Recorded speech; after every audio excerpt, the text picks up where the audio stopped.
What is up, YouTube? UltimateLocke here. I'm going to be showing you guys how to take apart your Nintendo 64 games and clean them out, because sometimes when you receive a Nintendo 64 game off of eBay or at a game store, sometimes it can be pretty damn dirty and you just need to clean them.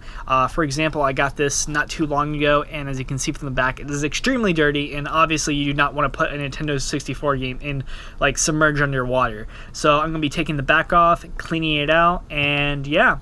It's actually kind of funny because they actually put a sticker on the side of it saying that this game cannot, or you cannot take off this label, and clearly the person did. So obviously this used to belong to a game store, and that's the reason why they ripped off the back. I guess that was just for advertisement purposes. So yeah, without further ado, let's get started. What you're going to need is a 3.8 security bit. This is basically standard for any Nintendo Game Boy N64 game, Nintendo Game Boy Color, Game Boy Original, and it's just pretty much the same thing. It looks like this. You can get them off of eBay for like $2. You're going to need some vinegar, because it is an acidic that's not too acidic to where it's going to damage the game. It's just going to remove the dirt, which is really, really nice. And I would suggest using 2 Q-tips, one for drying, one for actually applying the vinegar. And without further ado, let's get started.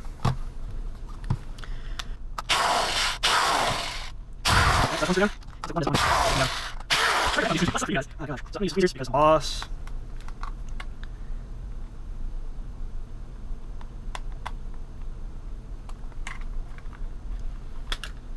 Alright, so I got it undone.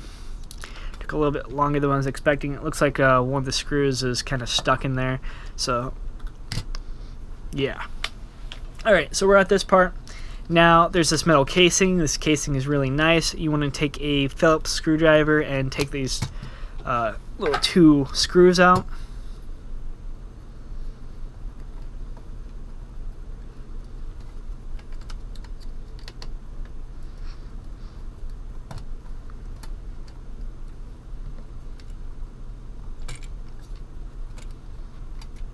Okay.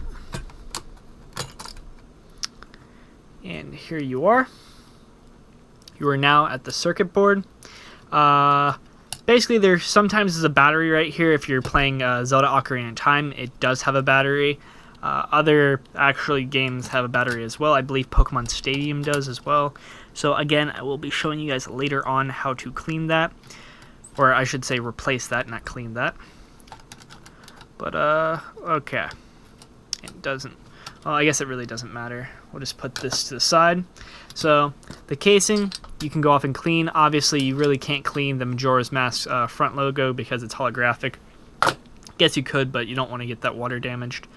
The back, obviously, I can now just basically throw on the sink. Let it sit there for like an hour and a half, and it'll get a majority of the gunk off, or at least make it possible to remove. So now we're going to take the vinegar. We're going to apply it.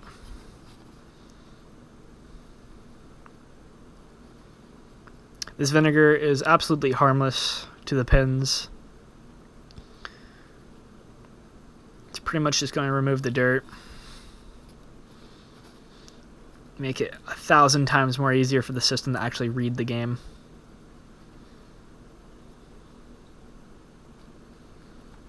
As you can see here, my Q-tip's already getting black.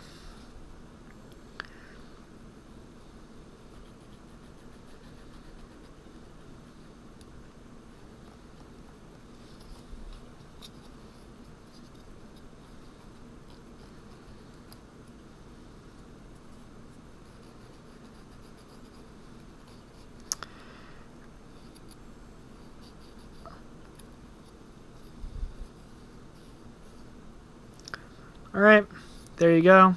You cleaned it. The reason why this is important is because this game wasn't too bad, but there are a lot of games that I've seen that just won't play. And the reason why they won't play is because the pins right here are so dirty that it just literally prevents the game from being read. So 9 times out of 10 you go off and you find these games that won't play, and you just basically put some vinegar on them and they'll actually start playing. So it's kind of funny and it's kind of sad, but yeah, it's pretty easy, because really, for a Nintendo 64 game to break, what do you have to do to it?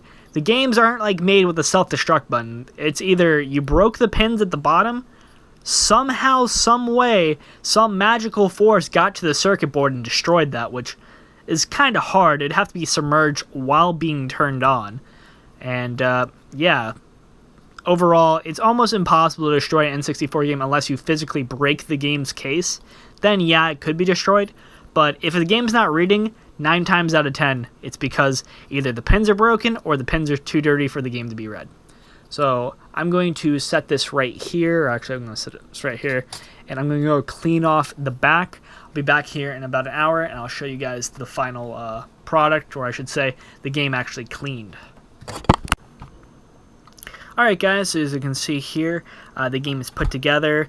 I got the pins cleaned, which is very important. Now the game will not have any problem being read by the Nintendo 64. As for the back, the sticker's still on there. I let it soak for about an hour and a half, and the sticker still wouldn't come off. I got the sticker on the side, though, on both sides. That was fairly easy. But as you can see here, there's scratches all over the cart. Obviously, this is not my cart, or I would have taken care of it. I got this off of the eBay auction. He told me about the scratches and everything, or actually he just called it, there's just a lot of sticker residue on the back. But even if I spent like an hour and a half scrubbing this down, these scratches are not going to go away. So it's kind of pointless. Overall, the game condition's pretty decent if you're looking at it from the front standpoint, and I was able to get the pins cleaned, so every single time I put in an N64 it's going to get read the first time, which is pretty damn nice. Anyways guys, thanks for watching. Hopefully this tutorial, or this whatever you want to call it, helped you out, and make sure to hit that thumbs up button, and thanks. Peace.